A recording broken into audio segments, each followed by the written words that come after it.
Assalamualaikum warahmatullahi wabarakatuh. Sebelumnya selamat malam. Kami dari kelompok 2 akan menyajikan materi terkait tahapan pembangunan sistem e-bisnis. Anggota kelompok kami terdiri dari yang pertama ada Aulia Fadayanti dengan NIM 018, kemudian yang kedua ada Aprilia Ratna dengan NIM 076, yang ketiga ada Laila Nur dengan NIM 087, Putri Indriani dengan NIM 088, Arya Maulana dengan NIM 132, Ahmad Dovara dengan NIM 138, dan Mbak Intan Nur Laila dengan NIM 149. Untuk materi terkait pembahasan hal ini akan disampaikan oleh teman saya. Materi yang pertama yaitu membahas visi dan prospek pembangunan e-bisnis. Yang pertama adanya keinginan yang kuat dan konsisten untuk membangun hubungan langsung dengan konsumen. Yang kedua, pembangunan jaringan komunitas. Yang ketiga, ada perluasan pasar. Dan yang terakhir, ada masuk era persaingan global. Selanjutnya, tahap-tahap pembangunan sistem e-bisnis. Yang pertama ada pembangunan arsitektur e-bisnis, yang kedua ada instalasi, yang ketiga ada pemilihan opsi pengembangan, yang keempat ada penyebaran atau integrasi, dan yang terakhir ada operasi atau pemeliharaan. Materi yang kedua yaitu membahas manajemen teknologi e-bisnis.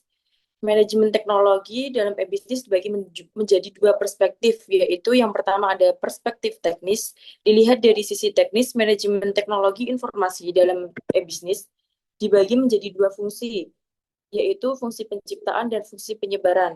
Dan yang kedua yaitu ada perspektif manajerial, dilihat dari sisi bisnis dan manajerial, terutama dalam kaitannya dengan manajemen, supply chain, ada 4 peranan yang diharapkan perusahaan dari implementasi efektif sebuah teknologi informasi.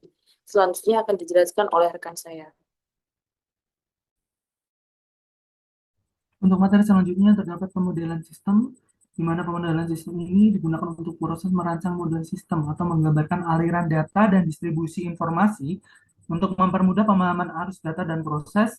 Penggambaran pemodelan yang digunakan yaitu ada dua. Yang pertama flowchart system, kemudian yang kedua ada DFT, yaitu data flow diagram, dan dibutuhkan metode-metode dalam penggunaan sistem seperti SDLC, kemudian prototype dan spiral. Untuk materi selanjutnya akan disampaikan oleh teman saya.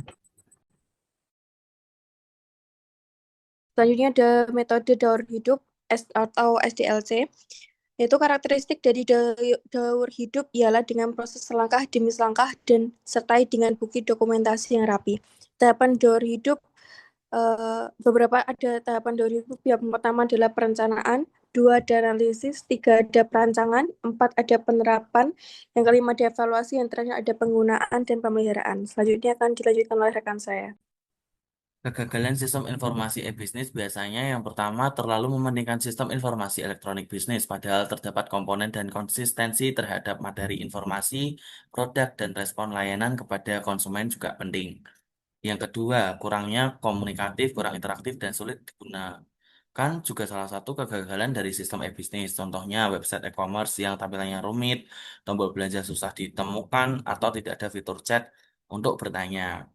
Yang ketiga, pola berpikir dan masih menganut sistem tradisional membuat pebisnis harus melakukan adaptasi tentang sistem informasi elektronik bisnis yang lebih modern agar tidak termakan zaman. Next.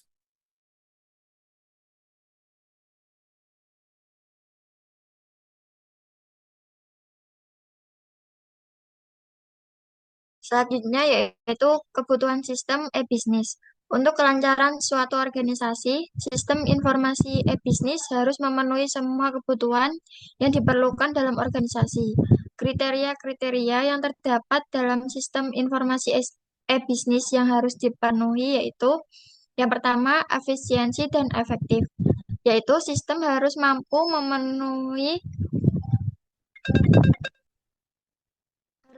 memproses data dan informasi dengan cepat dan akurat. Yang kedua, tren masa depan. Sistem harus adaptif terhadap perubahan teknologi dan tren pasar. Yang ketiga, terintegrasi atau saling berhubungan dengan sistem lainnya. Sistem harus terhubung dengan sistem lain yang digunakan oleh organisasi seperti akuntansi, sistem manajemen, dan sistem CRM. Yang keempat yaitu keamanan data. Sistem harus melindungi data sensitif dari akses yang tidak sah, pencurian, atau kerusakan. Yang kelima yaitu interaktif atau saling melakukan aksi.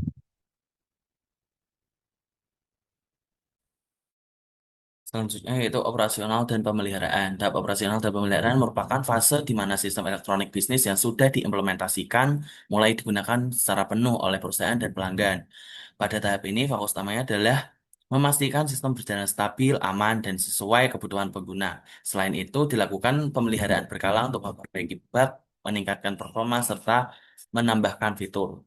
Seperti yang pertama, monitoring kinerja sistem, maintenance berkala dan update fitur, dukungan teknis dan pelatihan SDM, dan terakhir evaluasi efektivitas sistem terhadap tujuan bisnis. Next.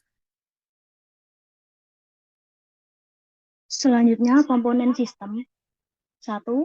Infrastruktur teknologi. Contohnya hardware, software, jaringan, dan internet. 2. Aplikasi bisnis. Contohnya e-commerce, CRM, ERP, dan SCM. 3. Sumber daya manusia.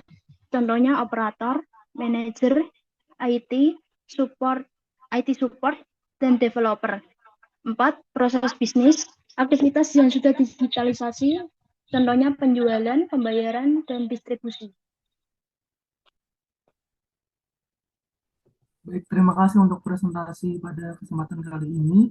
Mohon maaf apabila ada kekurangan dalam menyampaikan materi kali ini. Dan untuk teman-teman, jika ada pertanyaan bisa ditanyakan melalui form diskusi melalui Sunan. Terima kasih, mohon maaf dan selamat malam. Assalamualaikum warahmatullahi wabarakatuh. Waalaikumsalam warahmatullahi wabarakatuh.